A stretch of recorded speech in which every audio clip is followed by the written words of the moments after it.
So hello everyone, welcome to one of the most entertaining and informative video of this year till date. So if you're a clinical research professional and if you hear about a CRA role, the things that immediately come to your mind is regular air travel, traveling to multiple cities, staying in 5-star luxury hotels, private cabs at the disposal and fancy food. And this particular thing does look like an aspirational job to be in. But do you really know what a day in the life of a CRA exactly looks like? Let's find out.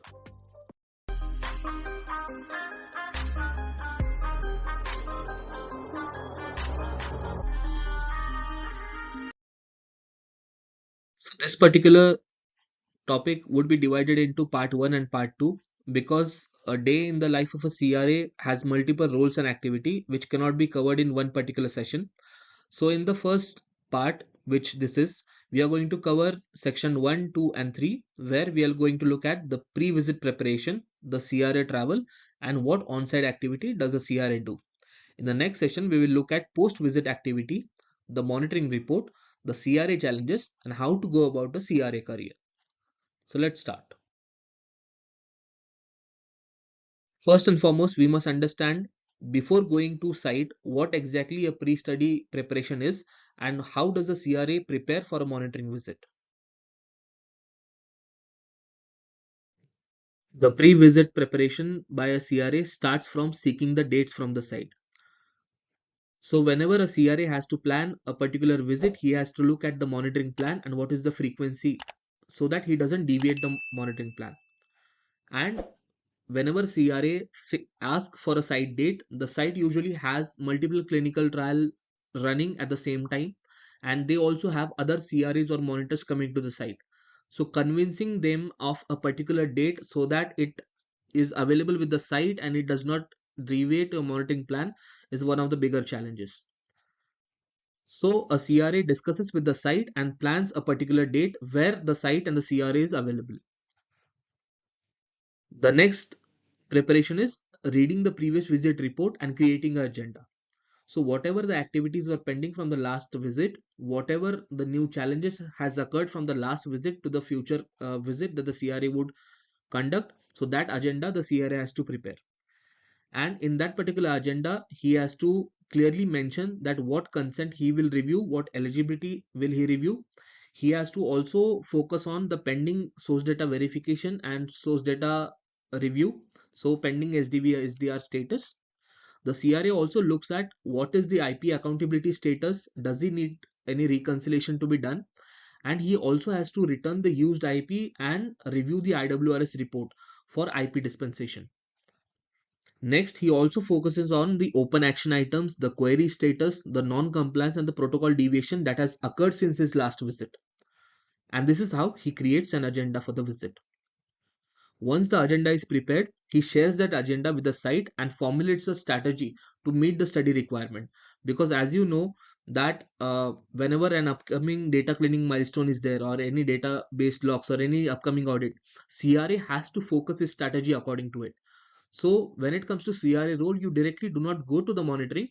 You create a strategy, you create an agenda, and then you approach a monitoring visit. So this is the pre-visit preparation by a CRA. The most important preparation again for a CRA career is having your advanced certification in clinical research.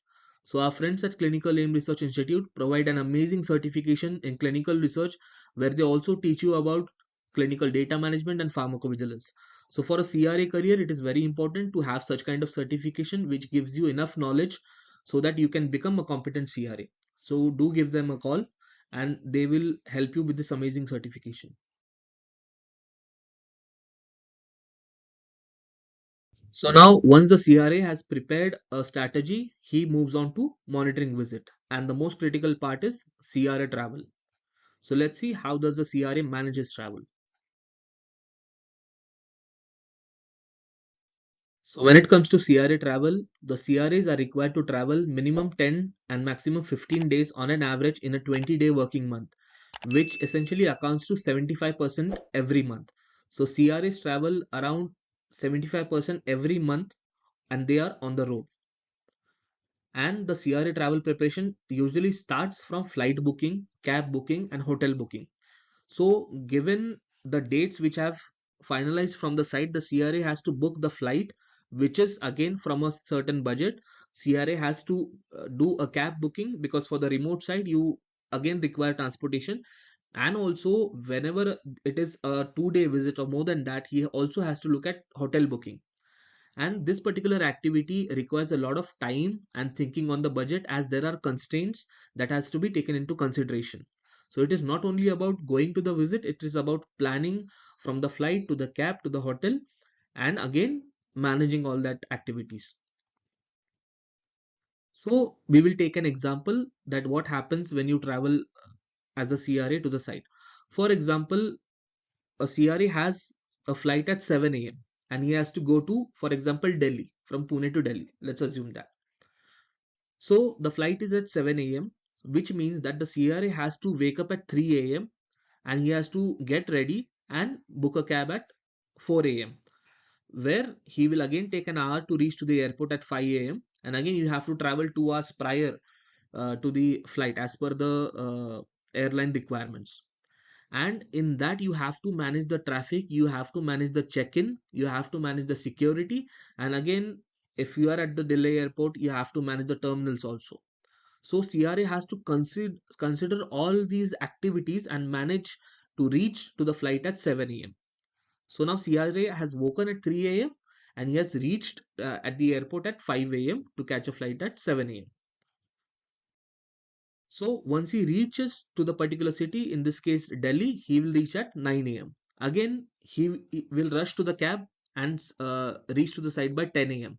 And hopefully there are no traffic jam. Now you can imagine this particular CRA has woken at 3 a.m. and he has reached the site at 10 a.m. Imagine the kind of mental state he is in to perform this activity. But when you are at the site, you have to be professional and you cannot be grumpy or you cannot complain that I've woken so early and I'm conducting this visit, because this is a job of a CRA. Again, this CRA starts working at 10 a.m. to 6 p.m. Okay, he finishes all his monitoring activity as per the agenda and again gets to a cab and reaches the airport by 7:30 p.m. Okay, again, whenever it is an evening time, it is high peak time at any city in the world, the traffic to the airport is massive. And if you have to reach your flight by time, you have to finish your work in time and get into that cab so that you can reach the airport. Again, when he reaches to the airport, the activity starts all over again. You have to manage the check-in, the security, the terminals, and go to the right security gate where you can board your flight. And imagine this particular CRA, and I know a lot of CRAs who skip lunch, because even I, when working as a CRA, do not get that particular time to manage all the activities and have lunch at the same time. So either they will have a table lunch, and 99% they won't have the lunch, they will have dinner. So if he gets to the airport at 7:38, again he has some dinner over there and gets to his flight, which is at usually after 9 p.m. So he'll get at flight at 10 p.m.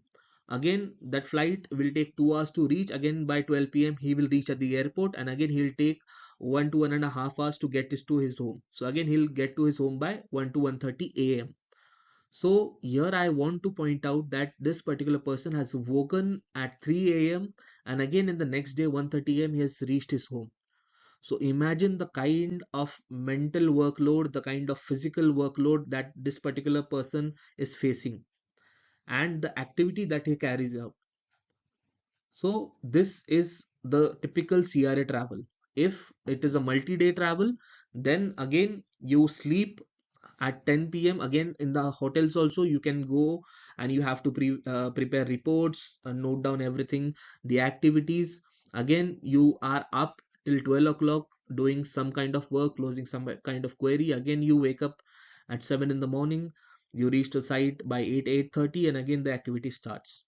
So traveling is one of the most critical part, and managing it while maintaining your physical and mental health is one of the critical part of a CRA job. So now we have had a look at how the traveling is done. Now see what exactly happens when a CRA reaches at site and starts his monitoring activity. So imagine CRA is at the site and this is the beginning of the monitoring activity. Now, if you're a CRA, let's see how the activity should be done. So when the CRA reaches the site, the monitoring starts with a brief meeting. So you take a short meeting with the site where you discuss the agenda and the scope of the visit with the study team and the site manager, and if the principal investigator is available, you again discuss with them. You explain them why have you come to the site, what is your agenda, which particular subjects are you going to focus on, and what activities will you do, so that the site is clear of the scope and they prepare the documentation and provide you everything so that there is no wastage of time also, the site's time as well as your time.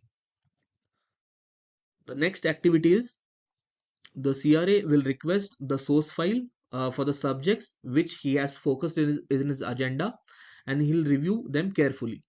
Now, the CRA will focus on the eligibility of the subject, the compliance of the subject, what is the level of GCP, what is the level of documentation in GDP. He will again verify them through SDR, SDV by EDC data entry. He will again look at the process flow. Have they followed a proper process according to the protocol? He will look at the date and time so that there is no sample collection which is inadvertent, or the activities have been carried out as they are defined in the protocol. He will look at the source data and he will prepare notes and observation from that review. So once he reviews all the file, he collects all the notes. He will note all the non-compliance, all the deviations, all the unresolved queries, the errors, the deviations. He will note all it down. Again, the CRA has to review the IP status at the site. So he will review all the IWRS report for compliance in IP dispensation, subject allotment, blinding, etc., etc., so that he knows what is the status of the IP at site also. Once he gets the all the used and unused IP, he will look at the temperature log. He will look if there is any temperature deviation or excursion. Again, at every visit, CRA has to look at IP and dosing. He has to perform IP accountability. He has to see the storage logs, the inventory, and again after that he has to plan for IP return and the supplies which are required by the site. Finally, he will discuss everything with the CRC and request for a clarification. He will ask the CRC for query resolution. He has to file protocol deviation also, which he has noted during the visit. He has to seek the approval letters from the EC and any safety mailings that are pending. So CRA will also focus on those activity also. And finally, the CRA will conduct the exit meeting. Now, during this exit meeting, the PI and the study team are present, and the CRA will clearly explain what the observations and the findings are of this particular visit. CRA will request clarification and if there are any scope for improvement, and he will discuss how the visit went, what are the activity that was expected, and how the trial should be conducted moving ahead. He will clearly explain what are the observation, what are the pending action items, and what is his expectation from the site and how should they function. Then there's discussion from the PI also, from the site team also, that what do they require, what are the hurdles faced by them. The CRA again explains them each and every query and solution, and he notes the concern of the sites also. So now the CRA has completed the visit. Now just take a moment, pause this video, and see all the activities that the CRA has completed within a single day or even in 2 days. So these are diverse activities and require a lot of focus when you're at a site. He has to look at all the aspects of the site, right from the subject source file, the EDC, the IP, the accountability, the requirements of the site, the concern of the site, if there are any protocol deviation, what is the issues with the site. So these are all round activity that a CRA has to conduct within a brief amount of time within a single day, and this is how he has to balance everything during the on-site monitoring visit. So now the job of a CRA is not done. So again, CRA has post-visit activity, which is includes the very important part, that is monitoring report and follow-up letters, that we will look at the next part. So I hope you have learned a lot with CRA. How does a CRA work? And this is just the half job. So stay tuned, please subscribe to the channel so that you can know in the next video what exactly happens even after the visit.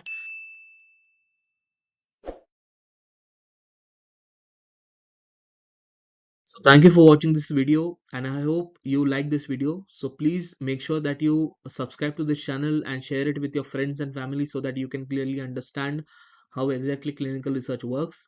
And thank you for watching this video. Stay tuned for the next one.